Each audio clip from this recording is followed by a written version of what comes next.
Hello everyone, it's me Pavlo and I've got for you a deep blue daily dose of Ukrainian accent. Today we are going to talk about this exciting earphones TRN Whale Shark.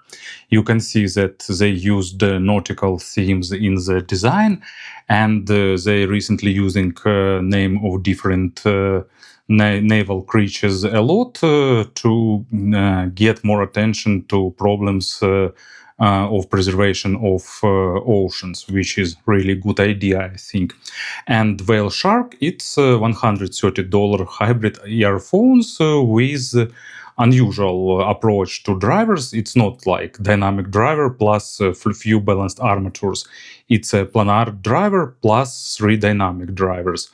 And they also offers great design, nice accessory set. So everything looks really interesting and attractive. So let's have a closer look. Box looks great. TRN wisely used foiling effect to give this picture the underwater sense, and in real life it also looks amazing.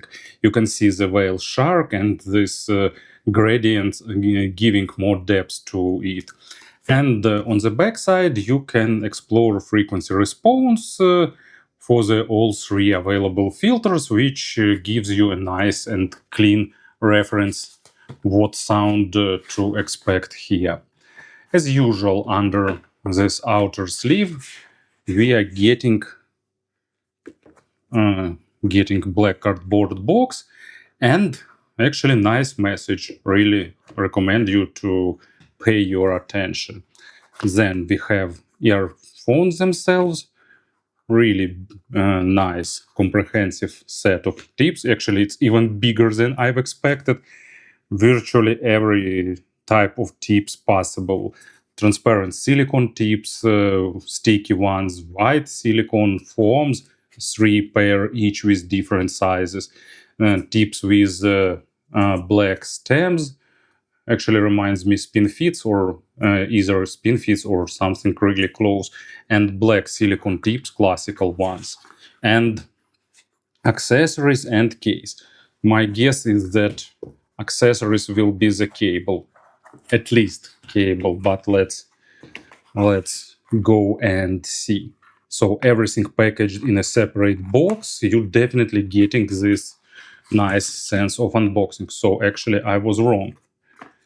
Accessories are spare filters and replaceable jacks for the cable, so also nice thing to have. And here then we expect case. Once again, consider me impressed. So hard plastic case with nice design. It's definitely great option to have. Some really superb cable and even a small lanyard for this case. So in terms of accessory set, I'm absolutely impressed. During the pause between filming 2 parts of my review, I rechecked the price of these earphones because I recall that they cost $130, but to be honest, I can't believe that because they looks and feels and packaged and accessorized as something much more expensive. Shells are made of metal, they are heavy, so they give you nice solid feel of nicely built thing. And they spend tons of time designing this faceplate because it has this sophisticated hole structure, and underneath there are some dark blue crystals that gives additional glow, sparkle, and when you shine light on it, it definitely looks and feels like some underwater, maybe not creature, but coral or something like that. So they definitely achieved this goal. Inner part is absolutely nice, smooth, and has a pretty small shape. So they fitting nicely into ears despite of having pretty sophisticated driver structure inside. You can unscrew spouts and replace them if you want to change the filters. So really nice screws here. They fitting into ears pretty well and provide about average sound isolation, at least for me. There is protective grill, lip for holding the tips, and overall build quality is really nice.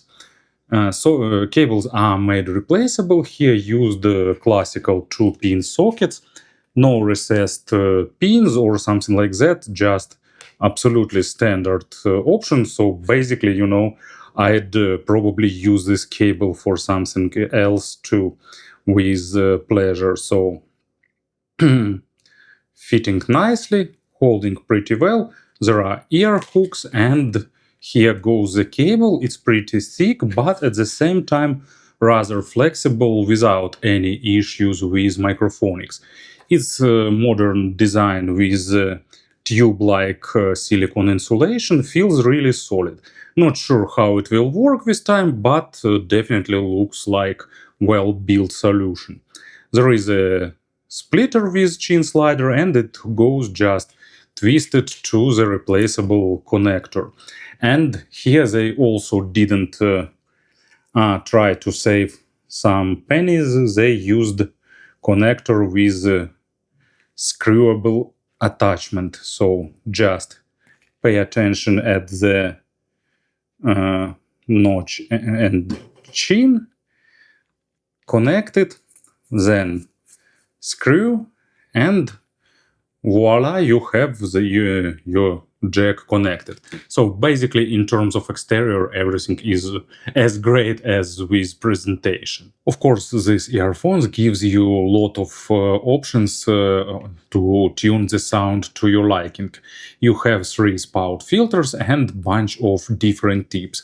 I've ended with black filters and with this silicone-like tips with black stems. But of course, I really encourage you to experiment and to find the options that will suit your tastes. So I will describe what I got with this tuning option. As for filters, basically you're getting what is shown on the box. Main difference is the amount of middle high frequencies, let's say so, and that definitely changes perspective. With the least amount of high frequencies, you'll get more warm sound focused on bass and lower mids. With the most bright filter, you'll get more focus on the upper mids and treble, and bass will be foundation, and the middle filter is kind of balanced, fun V-shaped signature. I really wonder how they distribute frequency bands between those drivers, but in general, these earphones do a good job in delivering a pretty coherent and smooth sound signature. Bass is accented, it's not overwhelming, but definitely full-bodied and noticeable.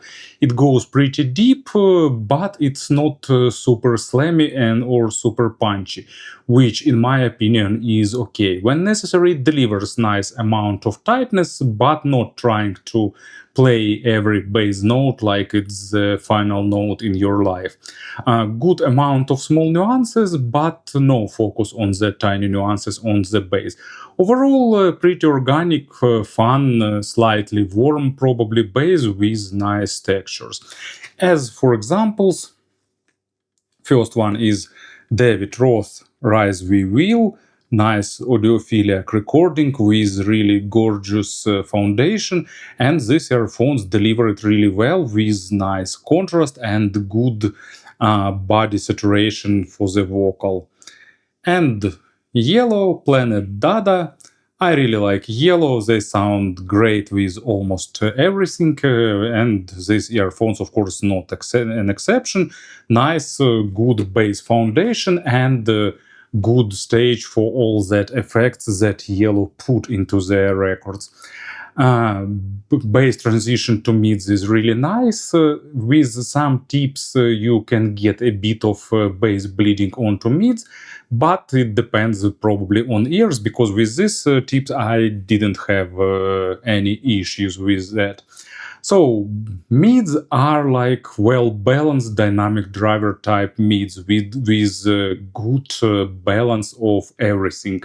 Not too weighty, not too lean, nice detalization, but not dry or analytical. Good macro dynamics, but without exaggerating emotions. So nice, clean, organic and smooth in a positive meaning of this word. Not smooth in terms of lacking details, but smooth in terms of effortless perception. Imaginary stage is above average, not super huge, but well built with nice depth layering and also a good width. And they are not critical for the quality of records, but of course better material will give you better results. First example, it's Vanden Plas, Quicksilver, nice vocal with lot of nuances, with lot of emotions, good accompaniment that builds the foundation for it, and nice emotional delivery. And damned if I do, not something super complicated, but cool tune, great record quality, nice vocal, lot of emotions, lot of energy, absolute classics, and these earphones deliver it on a great level. And the high frequencies, they have a boost in the lower high frequencies, then they have a deep to remove a bit of harshness, and another spike to add airiness. Overall, nice representation for like majority of people. Of course, if you are a fan of treble, you can be liking a bit of sparkling. If you're not a fan of treble, you can actually reduce high frequencies with filters, so no issues for you. Pretty decent treble extension, nice basic, really good basic overtones, and nice advanced overtones. Layering is basic, but for this price tier, I think it's an okay result. First example, it's Steven Wilson, Don't Hate Me. Lot of good percussion, of course, perfectly recorded and mastered, and these earphones deliver it not perfectly, but pretty well.